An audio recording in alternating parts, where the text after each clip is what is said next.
प्रिय विद्यार्थियों, पाण सिंधु नदीअ जी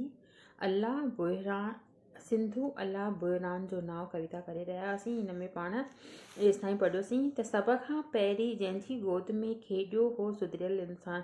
माना सभिनी खां पहिरीं तुंहिंजी नदी तुंहिंजी गोद में जेको सुधरियल इंसान आहे उन ई खेलियो हो, उन ई रांदियूं रूंदियूं कयूं हुयूं। वेदनि सूफ़ियुनि दाना हुनजो ज्ञान सुणाए करे सुञाण। तुंहिंजी नदीअ जे कप ते अची करे वेदनि सूफ़ियुनि ऐं पवित्र इंसान दाना वारनि माना पवित्र इंसाननि अची करे ज्ञान ॿुधायो आहे। पंहिंजूं गाथाऊं पंहिंजी ज्ञान जूं रूहानियत जूं आध्यात्मिक ज्ञान जूं जेके आहिनि कथाऊं अची करे पंहिंजूं गाथाऊं अची करे ॻायूं आहिनि। पंहिंजो वीचार पंहिंजूं भावनाऊं तुंहिंजी नदीअ जे कप ते अची करे पेश कया आहिनि। सिंधु तंहिं विद्वान जो ए सिंधु जेको नदी आहे उन विद्वान जो नालो आहे जिन विद्वाननि तुंहिंजे कप ते अची करे तरह तरह जूं पंहिंजूं भावनाऊं पंहिंजा वीचार पेश कया आहिनि। उन्हनि माण्हुनि जेके वेद आहिनि, सूफ़ी आहिनि ऐं पवित्र इंसान आहिनि। नेक्स्ट हिन में पॉइंट आहे त भारत माता जो रत सत या भारत माता जो रत सत या सत जो रक्षक को पहिराण।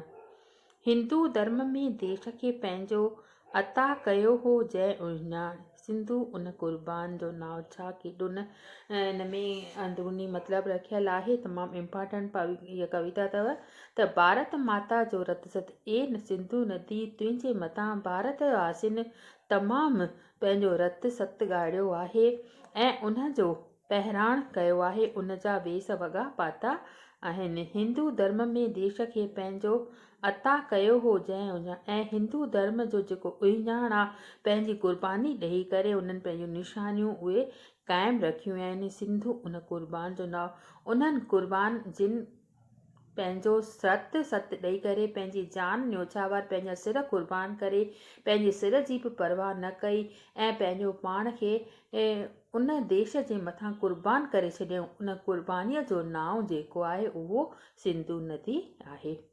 अॻिते ॿुधाए थो त नाहक जे झगड़नि में चिथजी घायल जंहिंजो थियो हुया बिना मतिलब जे उहो नाहक मतिलबु बिना कंहिं मतिलब जे हू झगड़नि में न अटकंदा आहिनि।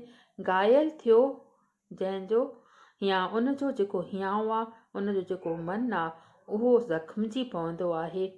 रतो छाण ॻाढ़े थी घोड़ा अॼु सां जीजल बचड़नि कान।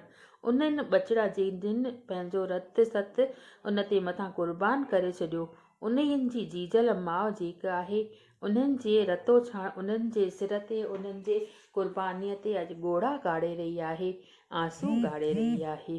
सिंधु तंहिं बुहिरान जो नाव सिंधु अला उन ई संघर्ष जो उन ई स्ट्रगल जो नाव आहे। सिंधु अला उन बुहिरान जो नाव सिंधु अला उन संघर्ष जो उन स्ट्रगल जो उन जे मथां जिन बि पंहिंजूं कुर्बानियूं कयूं, जिन पंहिंजा वीचार, जिन पंहिंजूं भावनाऊं पेश कयूं आहिनि, उन्हनि वेदनि जो, उन्हनि सूफ़ियुनि जो, उन्हनि दानावरनि इंसाननि जो, उन्हनि कुर्बान इंसाननि जो, उन्हनि बचड़नि जो जिन पंहिंजा सिर कुर्बान करिया उन्हीअ जो नाव आहे सिंधु। जिते अची करे आदि जुगात खां इंसान पंहिंजी जेको आहे ख़ुशीअ नसीब सम्झे थो उन जे कप ते वेही करे पंहिंजा तरह तरह जा वीचार आध्यात्मिक ज्ञान हासिल करे थो। उन्हीअ बुहिरान जो, उन्हीअ संघर्ष जो, उन्हीअ रतो छाण जेके उन्हनि जे मथां थी विया कुर्बानियूं ॾिनियूं उन्हनि सभिनी जी कुर्बानीअ जो नालो जेको आहे सिंधु आहे। सिंधु अला उन्हीअ स्ट्रगल जो उन्हीअ संघर्ष जो नालो आहे। बसि इहा कविता एतिरी थी अॼु। नेक्स्ट कविता पाण अॼु कयूं था त हिन सिंधु नदी किताब में जेके तव्हांजूं कविता उहे अॼु लॻभॻि पूरियूं थियूं आहिनि। हिकु लास्ट कविता आहे सिंधुअ किनारे, तमामु नंढी कविता आहे, उन खे अॼु निपटायूं था। त सिंधु नदी जूं जेके कविताऊं जेका फस्ट इकाई हुई तव्हांजी 20 मार्कुनि जी उहा तव्हांजी कंप्लीट थी वेंदी। त उन मां जेके आहिनि 2 व्याख्याऊं ईंदियूं आहिनि ऐं 2 सुवाल ईंदा आहिनि उहो हिननि मां वार चवां थी त हिन कविता में जेके आहिनि कहिड़ा वीचार ज़ाहिर कया आहिनि, या नंढो सुवालु ठही सघे थो या वॾो सुवालु, हिन मां व्याख्या कान ईंदी आहे, तव्हांजो हवालो कोन पुछियो वेंदो आहे। त अॼु लास्ट कविता आहे हिन में सिंधूअ किनारे, जेका हिन जी कवियत्री आहे उहा आहे शालिनी सागर। लिखे थी त अर्श तां फर्श ते लही आई आहे चंचल शोख अदाउनि वारी। सिंधु नदीअ जे बारे में लिखी आहे त अर्श तां माना आसमान तां हेठि फर्श ते किरी पई आहे हीअ चंचल शोख अदाउनि वारी। चंचल शोख अदाउनि वारी मतिलबु तमामु घणो शोख जेको थींदो आहे, तेज़ीअ वारी मशाल वांगुरु जेका तेज़ ॿरंदी आहे, उहा पंहिंजे अदाउनि सां, पंहिंजे एक्टिंग सां, पंहिंजे अभिनय सां हेठि लही आई आहे। ऐं अछी साड़ीअ में मबलूज़, अछी साड़ी जेॾी महिल उन वहे थी गजीअ वांगुरु, त उहा गजी जेका आहे उहा ईअं थो लॻे त हुन अछी साड़ी पंहिंजे मथां पंहिंजे बदन ते पाए रखी आहे। कॾहिं सर्द शीतल जल जी गगरी, कॾहिं त वरी सर्द शीतल जल जी गगरी पए थी,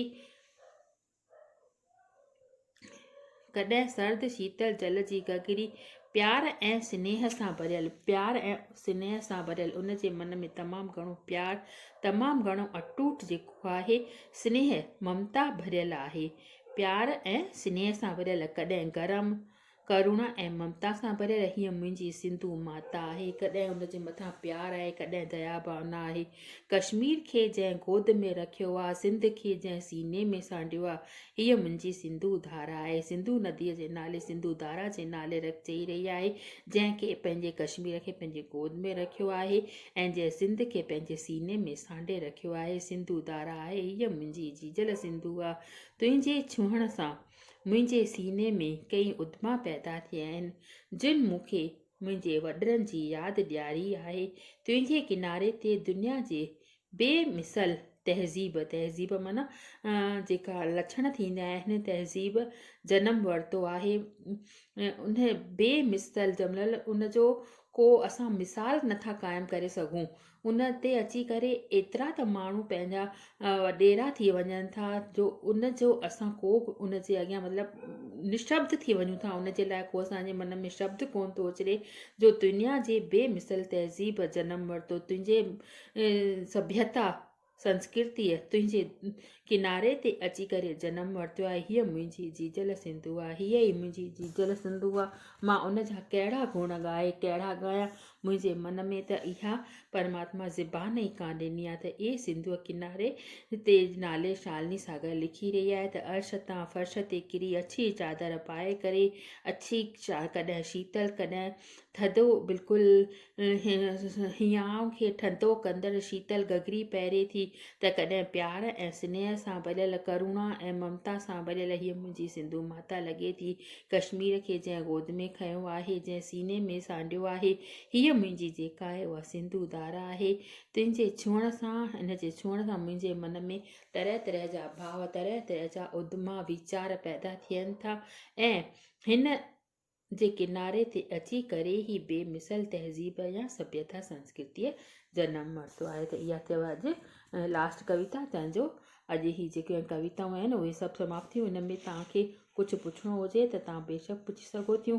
18 तारीख़ तव्हांजा घणो करे कॉलेज खुली वेंदा, ऐं तव्हांजे जेको 3rd ईयर जे क्लास फाइनल जे क्लासनि वारनि खे अचण जी परमिशन मिली वेंदी घणो करे, ऐं तव्हां अची करे आम्हूं साम्हूं सां का बि डिफ़िकल्टी या का बि शंका हुजेव त तव्हां अची करे सां पुछी सघो थियूं। बसि अॼु एतिरो ई।